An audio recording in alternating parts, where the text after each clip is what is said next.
Telangana global సమ్మిట్లో తొలి రోజు భారీగా ఎంఓయూలు కుదిరాయి. Deep technology, green energy, aerospace వంటి రంగాల్లో వివిధ కంపెనీలతో 2 లక్షల కోట్లకు పైగా పెట్టుబడులకు ప్రభుత్వం ఒప్పందాలు కుదుర్చుకుంది. రేపు మరిన్ని పెట్టుబడులకు అగ్రిమెంట్లు కుదిరే అవకాశం ఉందన్నారు అధికారులు. తెలంగాణ గ్లోబల్ సమ్మిట్ తొలి రోజు విశేషాలపై మరిన్ని డీటెయిల్స్ యాదగిరి అందిస్తారు. తెలంగాణ రైజింగ్ గ్లోబల్ సమ్మిట్ 2 రోజుల పాటు జరిగే ఈ సమ్మిట్ ఇవాళ మధ్యాహ్నము 1:30 గంటలకు ఫ్యూచర్ సిటీలో ఏర్పాటు చేసినటువంటి గ్లోబల్ సమ్మిట్ను రాష్ట్ర గవర్నర్ ప్రారంభించారు. ఇక ప్రారంభానికి సంబంధించి సీఎం రేవంత్ రెడ్డితో పాటు పలువురు ఆయా రంగాల్లో నిపుణులైన వాళ్ళందరూ కూడా ఈ సమ్మిట్ను ఉద్దేశించి ప్రసంగించారు. అయితే ఇందులో మేజర్గా ఈ 2 రోజుల పాటు జరిగే ఈ సమ్మిట్లో కాంగ్రెస్ అధికారంలోకి వచ్చి ఈ 2 ఏళ్ల కాలంలో ప్రజల కోసము, రాష్ట్ర అభివృద్ధి కోసము ఏం చేసింది, ఇక నుంచి ఈ ప్రజల కోసము రాష్ట్ర అభివృద్ధిని మరింత ముందంజలో తీసుకెళ్లాలంటే ఏం చేయాలి అనే దాని మీద మేజర్గా చర్చిస్తారు. అయితే ఇవాళ మధ్యాహ్నము జరిగినటువంటి ఈ ప్రారంభ సభలో సీఎం రేవంత్ రెడ్డితో పాటు డిప్యూటీ సీఎం బట్టి విక్రమార్క, తర్వాత ఈ ఏదైతే ఈ సమ్మిట్కు వచ్చినటువంటి డెలిగేట్స్ ఉన్నారో ఆ డెలిగేట్స్లో ఆయా రంగాలలో నిపుణులైనటువంటి వాళ్ళు మరికొంతమంది ఈ సమ్మిట్ని ఉద్దేశించి ప్రసంగించారు.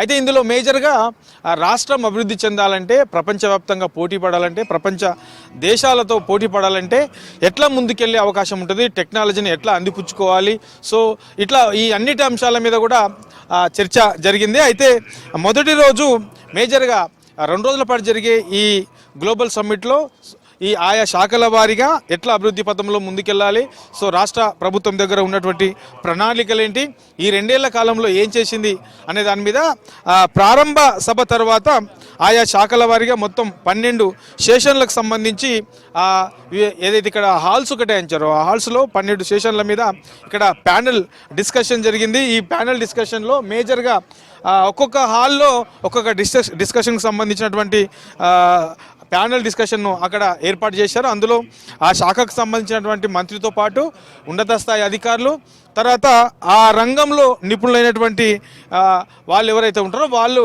ఆ ప్యానెల్ డిస్కషన్లో పాల్గొన్నారు. సో ఆ ప్యానెల్ డిస్కషన్కి సంబంధించిన దాంట్లో ఈ ఇప్పుడున్నటువంటి సిచ్యువేషన్లో టెక్నాలజీని ఎట్లా అందిపుచ్చుకోవచ్చు, ఆయా రంగంలో ఉన్నటువంటి సమస్యలు ఏంటి, వాటిని అధిగమిస్తూ ఎట్లా ముందుకెళ్ళే అవకాశం ఉంటుంది అనే దాని మీదనే మేజర్గా ఇవాళ జరిగినటువంటి ప్యానెల్ డిస్కషన్లో ఇవి మేజర్గా చర్చకు వచ్చాయి. అందులో ఇక గిగ్ వర్కర్లు, తర్వాత ఈ టామ్కామ్కు సంబంధించిన అంశం మీద కూడా ప్యానెల్ డిస్కషన్లో వివిధ నిపుణులు వాళ్ళందరూ కూడా వాళ్ళ అభిప్రాయాలను చెప్పారు. సో సక్సెస్ఫుల్గా ముందుకెళ్ళాలంటే ఏం చేయాలి అనే దాని మీద కూడా వాళ్ళ సలహా సూచనలు కూడా ఇవాళ జరిగినటువంటి ఈ ప్యానెల్ డిస్కషన్లో చాలామంది కూడా వాళ్ళ అభిప్రాయాలను కూడా వెలబుచ్చారు. అయితే ఇందులో మేజర్గా ఇవాళ జరిగిన దాంట్లో మనకు మధ్యాహ్నం 3 గంటల తర్వాత ఈ డిస్కషన్స్ అవి జరిగాయి. సో ప్రారంభమై ఇందులో హాల్ 1లో మనకు చూస్తే తెలంగాణ భవిష్యత్తు, తర్వాత ఇంధనము, గ్రీన్ ఎనర్జీ దిశలో ఎట్లా ముందడుగులో ఉన్నది ప్రభుత్వం, ఎట్లా ముందుకెళ్తున్నది, సో ఈ అంశాల విషయంలో ఎట్లాంటి ప్రయారిటీ ఇస్తున్నది, సో ఇప్పటి వరకు ఈ 2 ఏళ్ల కాలంలో ఏం చేసింది అనే దాని మీద ఈ ప్యానెల్ డిస్కషన్ జరిగింది. ఇక రాబోయే రోజుల్లో కూడా ఏం చేస్తుంది అనే దాని మీద వాళ్ళ అభిప్రాయాలు. అయితే ఇందులో మేజర్గా ఇవాళ జరిగిన దాంట్లో మనకు మధ్యాహ్నం 3 గంటల తర్వాత ఈ డిస్కషన్స్ అవి జరిగాయి. సో ప్రారంభమై ఇందులో హాల్ 1లో మనకు చూస్తే తెలంగాణ భవిష్యత్తు, తర్వాత ఇంధనము, గ్రీన్ ఎనర్జీ దిశలో ఎట్లా ముందడుగులో ఉన్నది ప్రభుత్వం, ఎట్లా ముందుకెళ్తున్నది, సో ఈ అంశాల విషయంలో ఎట్లాంటి ప్రయారిటీ ఇస్తున్నది, సో ఇప్పటి వరకు ఈ 2 ఏళ్ల కాలంలో ఏం చేసింది అనే దాని మీద ఈ ప్యానెల్ డిస్కషన్ జరిగింది. ఇక రాబోయే రోజుల్లో కూడా ఏం చేస్తుంది అనే దాని మీద వాళ్ళ అభిప్రాయాలు, సూచనలు కూడా తీసుకున్నారు. ఇక దీంతో పాటు ఈ ఎలక్ట్రిక్ వాహనాలకు సంబంధించిన దాని మీద కూడా హాల్ 2లో దీని మీద ప్యానెల్ డిస్కషన్ జరిగింది.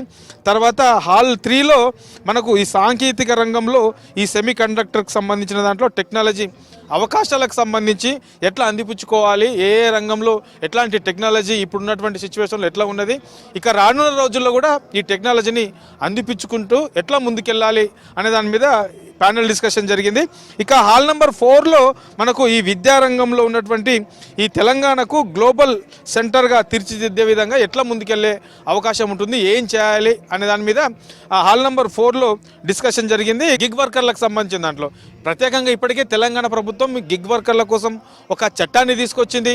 సో వచ్చే అసెంబ్లీలో దానికి సంబంధించి అసెంబ్లీలో కూడా ఆ బిల్లును పాస్ చేసుకునే దిశగా ముందుకెళ్తుంది కాబట్టి సో ఆ చట్టం ఎట్లా చేశారు, సో రాష్ట్రంలో ఎంతమంది గిగ్ వర్కర్లు ఉన్నారు, సో ఎన్ని అవర్స్ వాళ్ళు వర్క్ చేస్తున్నారు, వాళ్ళకు ప్రయోజనం చెందాలంటే ఏం చేస్తే బాగుంటుంది, చట్టాన్ని ఎట్లా తయారు చేశామనే దాని మీద ఇవాళ జరిగినటువంటి ప్యానెల్ డిస్కషన్లో ఈ అంశం మీద కూడా చర్చకు వచ్చింది.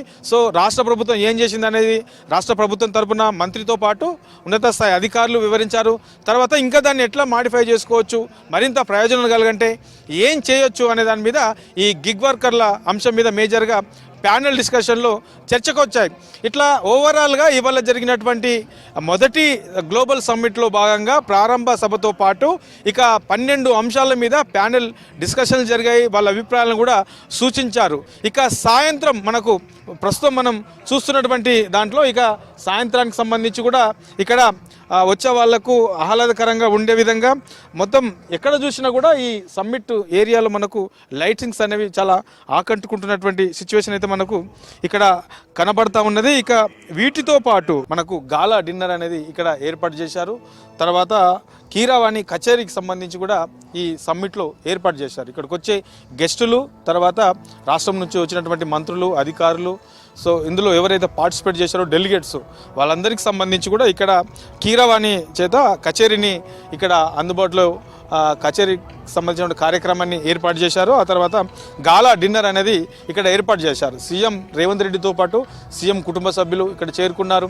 తర్వాత ఇక మంత్రులకు సంబంధించినటువంటి కుటుంబ సభ్యులు కూడా చేరుకున్నారు. సో వాళ్ళందరూ కూడా ఇక్కడ ఏదైతే కీరవాణి కచేరీ ఏర్పాటు చేశారో దాన్ని తిలకించి తర్వాత ఇక్కడ డిన్నర్ ఉంటుంది కాబట్టి డిన్నర్ తర్వాత ఇక్కడ నుంచి వెళ్ళనున్నారు. అంటే మొదటి రోజు ఇది ఉదయం ఏదైతే మధ్యాహ్నము 1:30కు ఇది ఈ సమ్మిట్కి సంబంధించినటువంటి సెషన్స్ ప్రారంభమయ్యాయో ఈవినింగ్ మనకు 8 గంటల వరకు కూడా కంటిన్యూగా వరుసగా ఈ సభలు, తర్వాత ప్యానెల్ డిస్కషన్స్, ఆ తర్వాత కీరవాణి కచేరీ, ఇట్లా అన్ని రకాల కార్యక్రమాలతో ఈ కార్యక్రమం ముగుస్తుంది. ఇక రేపు మళ్ళీ ఉదయం 10 గంటలకు ఈ కార్యక్రమం మొదలవుతుంది. మళ్ళీ పలు ఆయా శాఖలకు సంబంధించి ఆయా అంశాల మీద ప్యానెల్ డిస్కషన్తో పాటు ఇక సాయంత్రం ఏదైతే అందరూ ఎదురు చూస్తున్నటువంటి ఈ ఏదైతే డాక్యుమెంట్ ఉందో ఆ డాక్యుమెంట్కి సంబంధించి ఫ్యూచర్కి సంబంధించి ఎట్లా ఉండబోతుంది, సో ఏం చేయబోతున్నారు, ప్రభుత్వం దగ్గర ఉన్నటువంటి ప్రణాళిక ఏంటి అనే దాని మీద పూర్తి స్థాయిలో ఒక విజన్ డాక్యుమెంట్ను రిలీజ్ చేయనున్నారు.